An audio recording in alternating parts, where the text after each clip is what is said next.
We're going to be talking about fun stuff, fun, healthy stuff, with a great panel.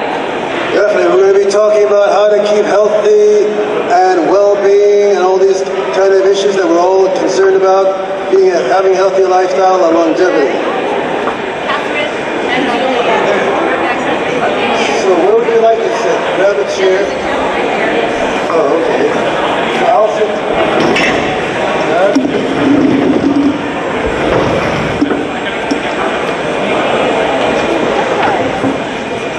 So are you queued up there, Seth? Yeah, I'm filming as we speak.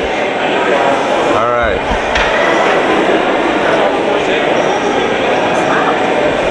So Rebecca, how do you want to be introduced? Rebecca or Rebecca something? Not Jesus, okay. Rebecca, not Jesus. Okay. Rebecca, not Jesus. Okay. Hello everyone, welcome. Are you starting service?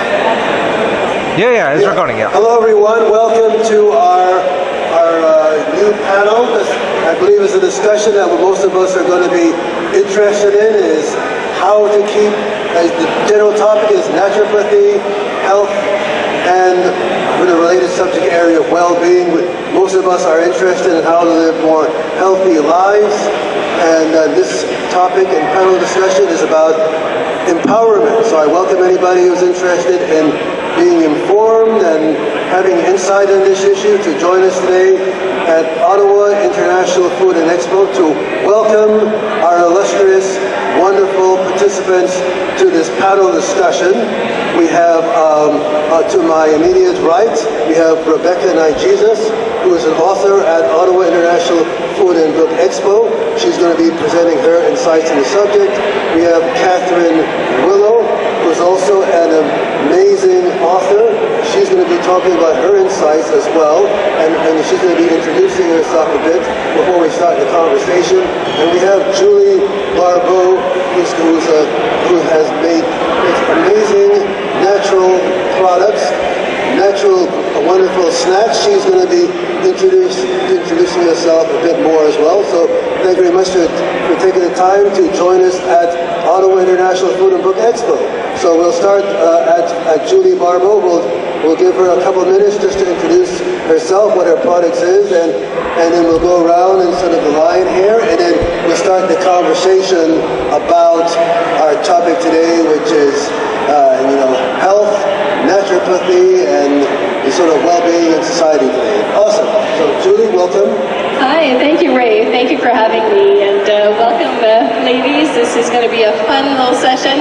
So I've been a naturopath for over 20 years, mom of 3, and I got gestational diabetes with my 3rd child. Life is too short to live without desserts. So what I did is I took the best of Mother Nature, dates, applesauce, raisins, cranberries, spices. I love cinnamon, put them all with organic grains, and I developed a healthy snack and dessert business. So this was when my children were young, so I did a lot of naturopathic medicine before, worked in natural health food stores or with pharmacies and improve the quality of the natural health products available there, and I've grown a lot since then, and thanks to my kids also, who tell me if my stuff tastes good, which is important. So the idea is just to have fun with real food, and that's what life is supposed to be. So there you go. Fantastic. So we'll go, thank you very much for Julie. Well, introducing yourself, we'll go to Catherine Willow. Hello, thank you for being here. So I've been a naturopath for 40 years, registered in Ontario, and I'm also 4th generation in my family. And the specific thing that I do is I use something called German New Medicine, which is the correlation between very specific emotions and how they cause disease. And so I wrote a book because I was so impressed with what was happening with my patients. So I wrote a book about some of the results, intending or hoping to interest our mainstream medicine to make it more accessible. Yes, how are you doing? My name is Knight-Jesus, Rebecca Knight-Jesus student. I am the author of a new book. The title is Impress Jesus in the Issue, The Legs of God. This is a new book, and talking about a world history, also our history in Ethiopia. In Ethiopia history, the Queen's title is always the Queen of Kings. So also about this topic today, I also am the owner of the Kingdom Cuisine. It's a vegan, vegetarian restaurant. And the reason why this came to be is because of health issues that I went through for a long time. So the result was to change my diet, and I didn't know that, and a lot of people, a lot of Canadians went through what I went through, even to surgery, and I was obese, if you can even believe it. I was really big, and it's hard to believe when I talk about this, but I have pictures to prove this. Yes, but this was changing my diet and my life became marvelous, and this restaurant is changing many, many, many lives. So thank you so much for welcoming me here, and I hope to share my story more. Thank you. Fantastic. So thank you very much, Rebecca, for introducing. Thank you very much, everybody on the panel, for introducing yourselves. Basically, I brought together this panel because I'm somebody who is committed to naturopathy, which is the body healing itself, and us to have more of an awareness about that, because we all, like I said, want to have a more healthy life and to be inspired by the kind of discussions which are going to give us insights on that. So basically, my thoughts today in this sort of conversational style of interview, I have one sort of question for the panel. We can go from there. What do you think? What inspired you to get involved into naturopathy? What do you think is the best definition for it for somebody who doesn't know what it is?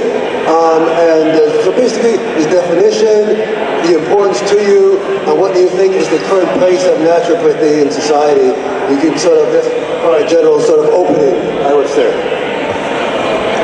Well, I was quite young when I got interested into eating better. In my family, there's a lot of digestive complaints, colitis, and I started having a lot of health problems when I was a young adult.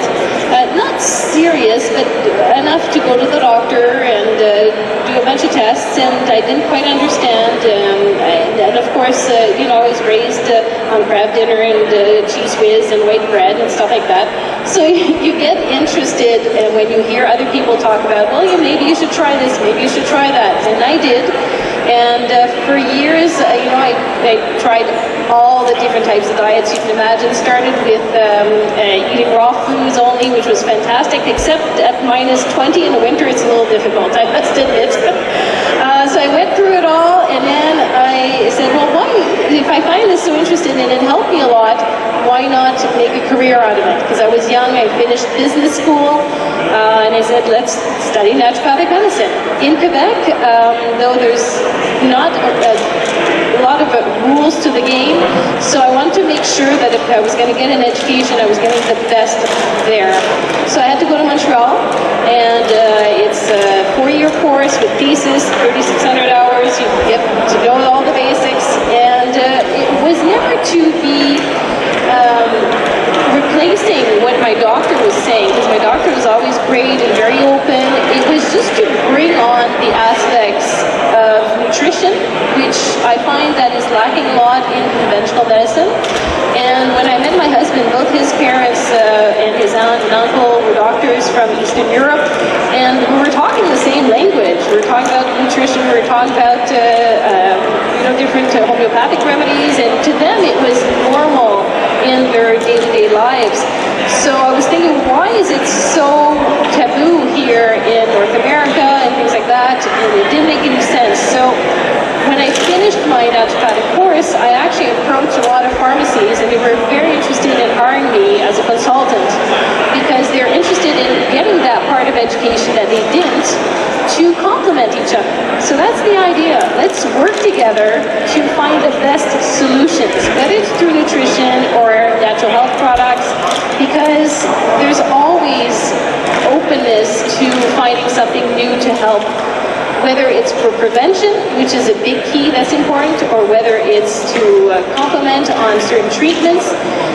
It's important to stay open that's what naturopathic medicine, in my opinion, can bring about, so that we can actually get some good results for everyone. Okay, so my background, given that I'm fourth generation, I grew up with naturopathic medicine. And as a teenager, I was diagnosed with schizophrenia.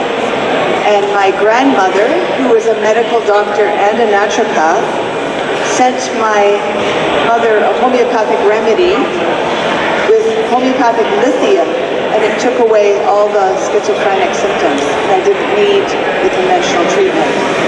And so when I took my course, I studied in Portland, Oregon. It's a 7-year program. It's very similar to medical school, but then incorporates natural principles.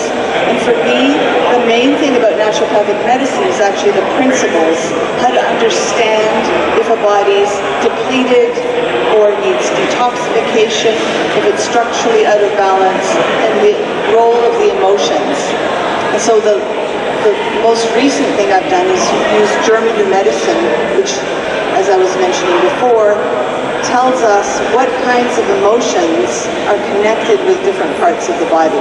So we do a lot of cancer work with that, and we've saved over $2 million in people not needing their cancer treatment. Yes, absolutely. My journey is the same as my friend right here. So yeah, when I was younger here in Canada, about the age of 26, I was doing a lot of things that young people were doing. Like I went to do modeling, and I was one of the background actor of many movies that was done here in Canada. Also, I was the movie called The Confession of Teenager Drama Queen by Lindsay Lohan. And in 2004, we had a big event in Toronto for the Canadian Showcase for Talent and Agencies. It was so big in Toronto. So after that, I found out I wasn't feeling great. And the Universal Airport here wanted to sign me, wanted to take me to Atlanta, Georgia, so they can translate my music. I was a singer also. So I was in a very busy life, and I was excited so much for this kind of thing. But I find out there was something wrong in me after this show. I wasn't feeling well. My heart was so pounding so much, and my head, it just was so spinning. I didn't know what was going on. And then I went to see a doctor, and the doctor told me, we don't know what's wrong with you. We take these tests, but there's nothing wrong with you. So for a while, I could not sleep, I could not sit down. It was hard to go on. My heart became so painful. So I went to see a doctor. They said this is a specialist doctor. So this doctor will tell you what is wrong. And when I saw this doctor, he told me, what we're going to do, Rebecca, is that we find out you have a gallbladder stone. And now, the only option, you're going to go to surgery. I said, surgery, I'm really young. I'm almost 26 years old. So for me to go to surgery, there have to be another option. But the doctor said there is no other option. The only option, you have to go through a surgery. And to tell you the truth, Rebecca, it could be like 25% you could die too during the surgery. That was a blow in the head. I couldn't believe it. I thought I was healthy.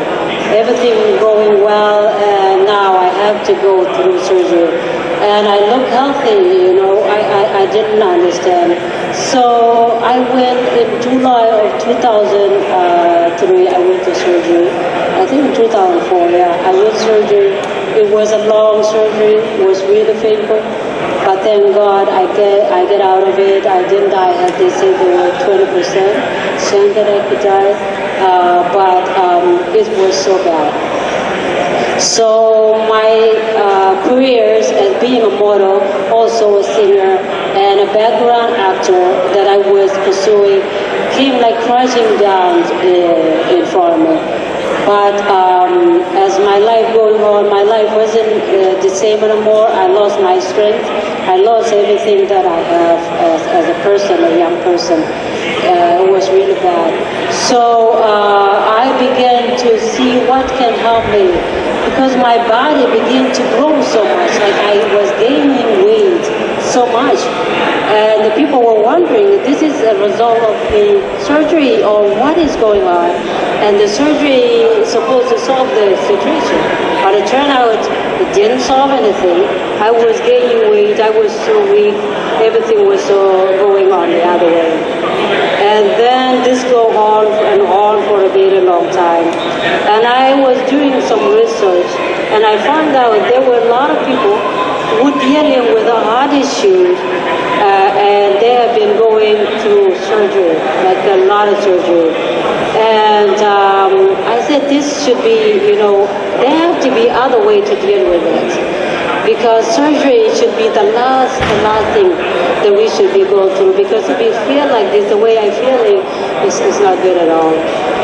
So I was doing my research until I find out, okay, the only options you can do now would be just try to change your diet. Why don't you just, go to veggie and fruits and try it out? Maybe you will lose weight, or maybe you will feel better. I say, okay, it's nothing to lose, right? I have been trying everything, and so nothing has been working. So let me try the diet. So I tried the diet for a while, and I was so surprised that my weight began to drop so much, and I was feeling so happy. My health recovered very quickly than I can even imagine, and it became so wonderful. And for a few years I was cooking different kind of food, international ingredient food, adding into vegan, vegetarian lifestyle. And it became so much. When I cook it, I invite my friends and my loved ones to taste the food, and they would love it so much. And then they would tell me, Rebecca, what you have to do is cook more of this. We think you're gonna do, you have to open a. And they've been encouraging me so much until I say, okay, I'm gonna open the restaurant. So the Kingdom Cuisine was opened in 2021, and it's so great. So this is my life story, and I've been telling my customers and my friends and colleagues, and I'm telling them, before you make a decision to go through a surgery, please try diet. Try many options before you go through that, because it's not a good experience. So thank you so much for listening. Thank you very much, Rebecca, for that amazing presentation. One of the things I wanted to get sort of the reaction of the panelists to is an experience I have in terms of people's apparent approach to health based upon the simple process of going into a supermarket lineup. So one thing I noticed that most people, when you go to a supermarket lineup, just generally they want to be healthy. I see them buy, carrots and different fruit and vegetables and stuff like that. But then in my view, they seem to be buying things that are completely counterproductive to all the fruit and vegetables they're taking, stuff which are highly processed, have all kinds of, what in my view is dangerous food additives, because I'm like a food checker.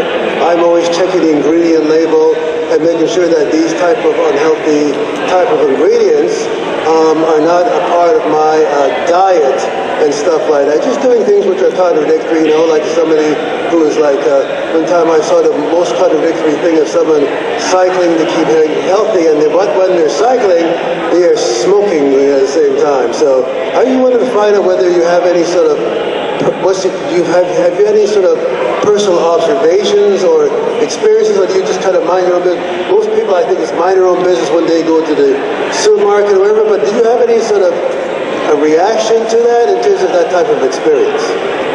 Well, it's funny you mentioned that, because I actually work 8 hours a week in a supermarket that has integrated a health food store called Rachel Berry on the Quebec side.